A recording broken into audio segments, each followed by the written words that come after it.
Hi everyone, this is Yulianna Avdeeva here. Long time no see, I'm very excited to say hello to you and to send my greetings from Stuttgart. As maybe some of you remember from the last year, from the radio studio of the SWR, the radio, the Southwest Radio Orchestra, and I am very excited, yeah, to be back and to see you all. It's wonderful to see Kyoko and hi Alexis, hi Marcus, hi Melanie, and I'm Jerome. I'm very happy. I hope that you are all well and you keep healthy and safe. So the reason I'm here in Stuttgart this week is that we are having a wonderful, very exciting tour performing Prokofiev's Piano Concerto No. 2. Well, that's what I will perform with the SWR Symphonieorchestra, conducted by Theodor Kurensis, and we have different stations on this tour, so it's going to be Stuttgart on 8th and 9th of December, then 12th December, Isarphilharmonie in Munich, Konzerthaus Freiburg on the 14th of December, 16th of December in Philharmonie Essen, then on the 19th of December is in the Vienna Konzerthaus, and the last but not least, 21st of December at the Elbphilharmonie in Hamburg. So if some of you are around, I would be most happy to see you because it's a piece which I very much love and would be very happy to share it with you also live. It's so great to see you all. Hi Hazel, hi Stefano, hi Patsy, hi Rolf. Oh, that's wonderful that you're all here. Hi Jamin, yes, it's really Paloma, hello to Argentina. So it is somehow very moving for me to see you, and thanks a lot for joining. So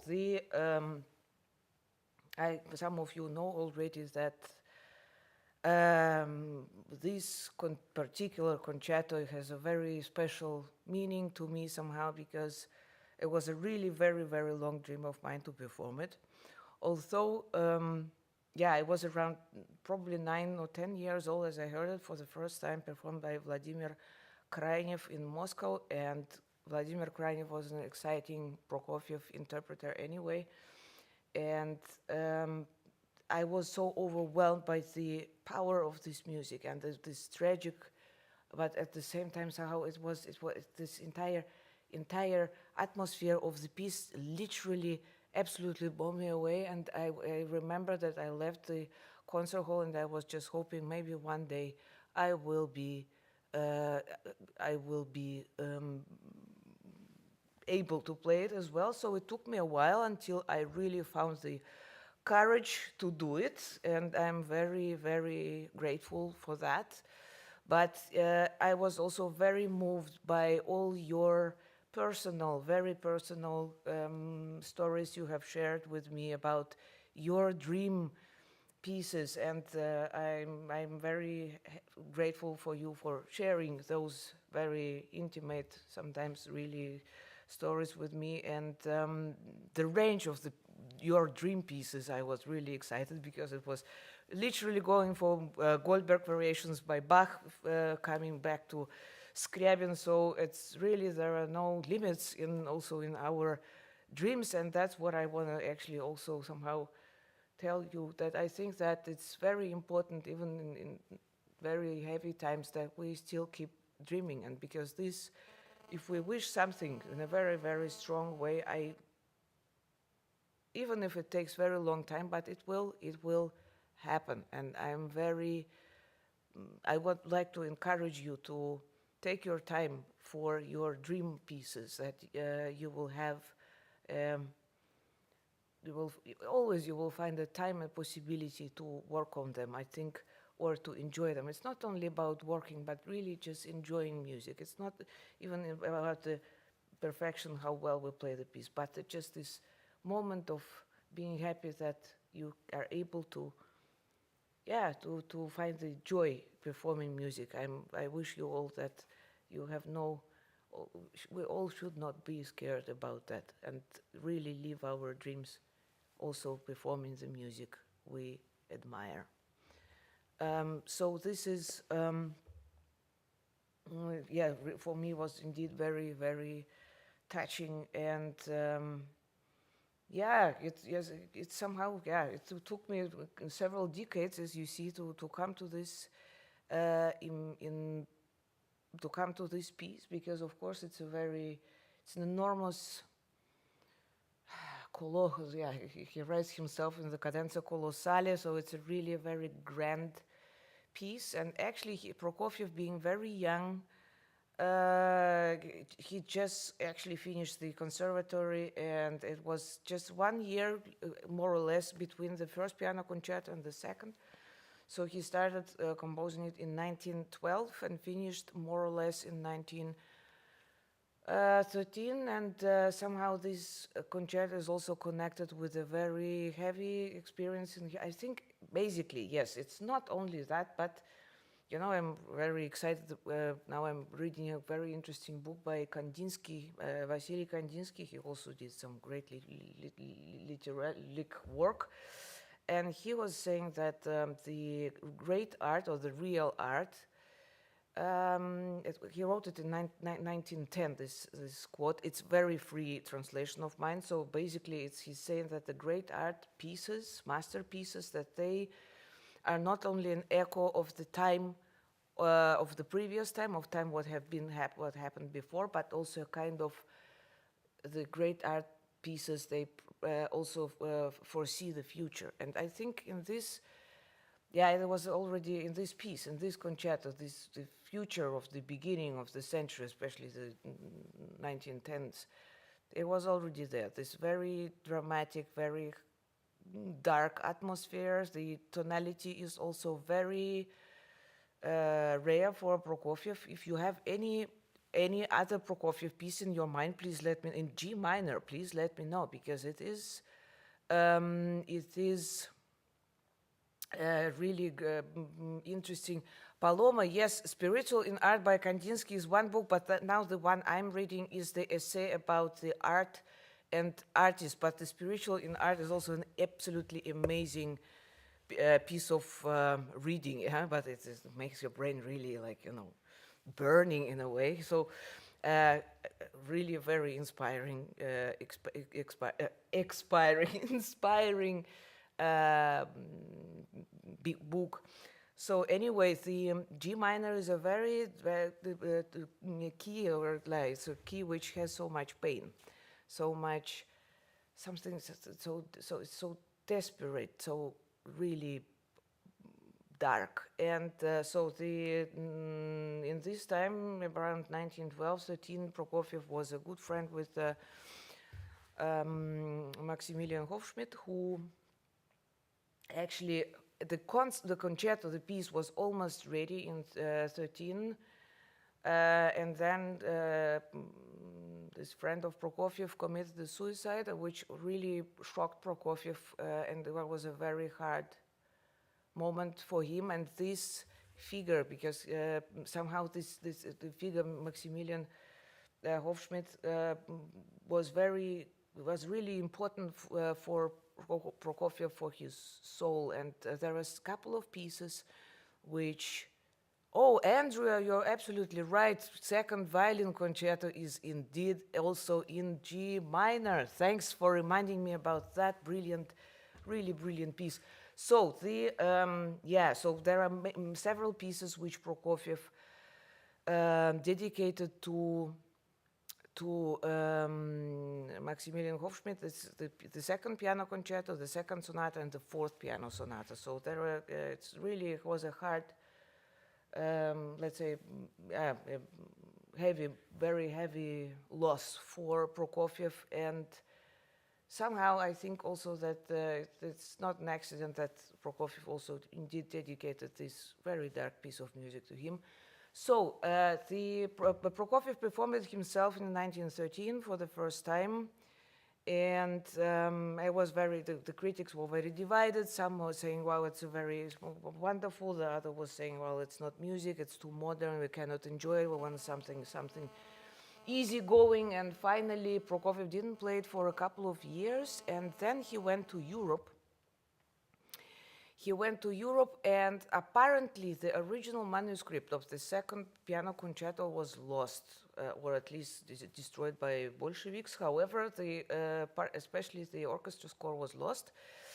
And then it was around 1923-24 where Prokofiev started to work on this, on the orchestra part, and played it in Rome and Paris first in 1924. So we have no original. He also reworked the piano part, so we do not have the original manuscript of the version we are playing. I mean, it's not quite the same what Prokofiev composed in the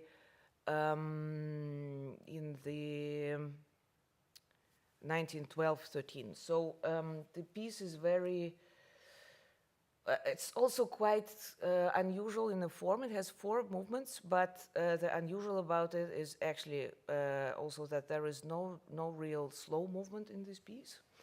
So basically, for me personally, it is very, somehow, although it's not really monothematic. It's not only one motif in the concerto, but somehow the entire, maybe the motif, the thematic material is very, very close to each other. So the beginning is the orchestra is starting pizzicato with clarinet, with this motif.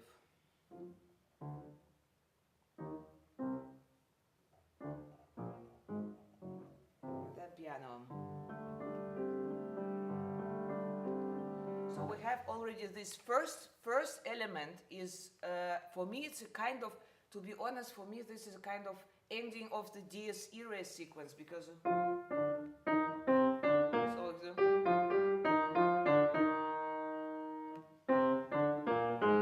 then we have this dissonance, so it's already very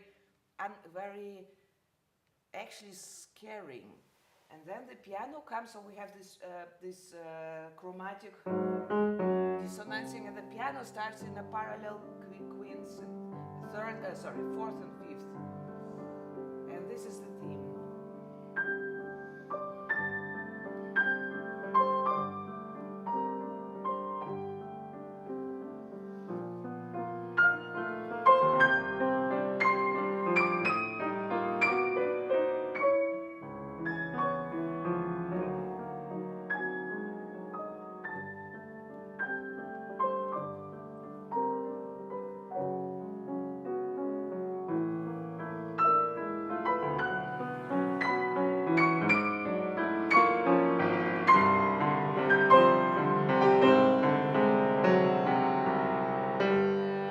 This is the first element of the first movement. It is saying narrative, actually, so it means that it's a story which we are telling. And in a way, the harmonics are very, very archaic because of those fifth and fourth parallel, very archaic feeling. And at the same time, there are so many modulations happening, but they're happening only actually in the entire. In the melody, and the harmony is actually only supporting it in a way. So this is this beautiful first thing, maybe a little bit restrained. For me, somehow a very white. I mean, snow, big white because of snow, cold field, and just.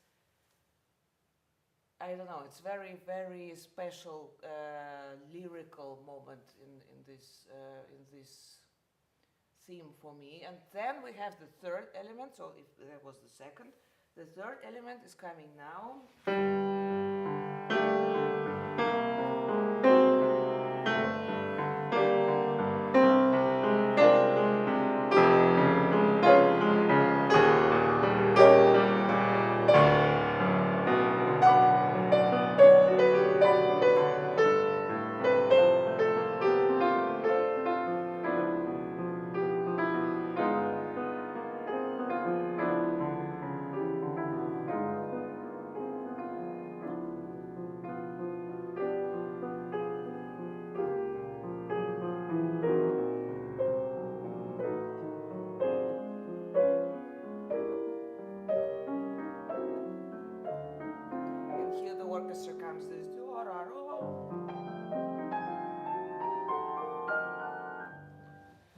this is a very, very dramatic moment already in this very, actually about talking about the form of this movement or in this concerto. It's not, there are many fights also between the theories about the form of this movement in particular, because it's not really a classical sonata form.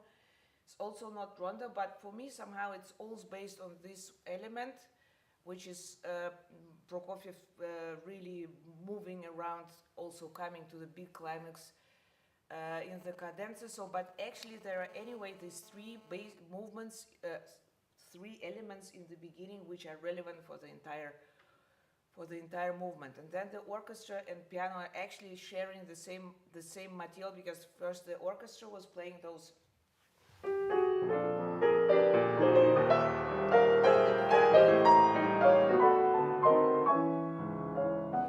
polyphonic lines, and actually it is the entire harmony. I mean, if we look at this,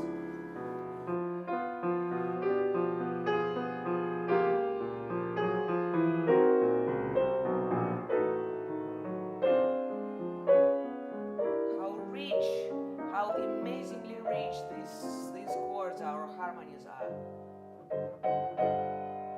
So it's actually absolutely, I don't know how Prokofiev did it in a way that he, yeah, there is just one year between number one and this one, number two, the concerto number 2, and Prokofiev somehow really created already again a very new style in a way also for him. Actually, I thought that was very helpful also for me. He was saying in his diaries that he's actually following 4 or 5 lines in his art, which is first is the classical one, coming from Bach and Beethoven tradition. The second line is for him definitely the modern, as he called it himself, which means the harmonic development, as he was very much insulted as he was teenager, that Taneyev actually said that his harmonies were rather banal and not very interesting. The third line is the toccata-like line, and this will be also a line in this concerto in the second movement. The fourth line is the lyrical one, and the fifth, which he didn't like very much the word grotesque, but somehow, yeah, this kind of sarcastic, quasi, not really serious mood, which he also very much often using in his music. So actually it's all already here in this second piano concerto. So later on, so this is actually the first section. Then we have the second theme or another subject here in this movement, which comes actually absolutely unprepared, and it has a completely different character.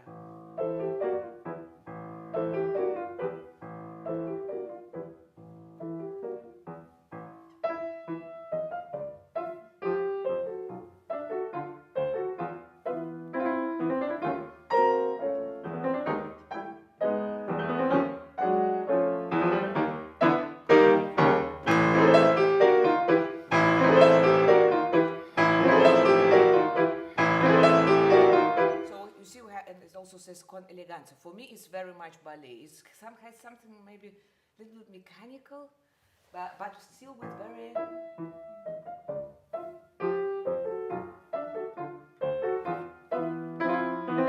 I think this is also something what I really admire in Prokofiev's music, that it's always very.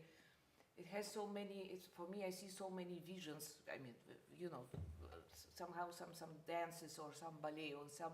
Sometimes it's a fairy tale, so it's really very rich for me on different associations. So here's maybe a kind of mechanic doll, maybe, you know what I mean, with those very special movements. And of course then it grows, and the orchestra takes over the piano is playing.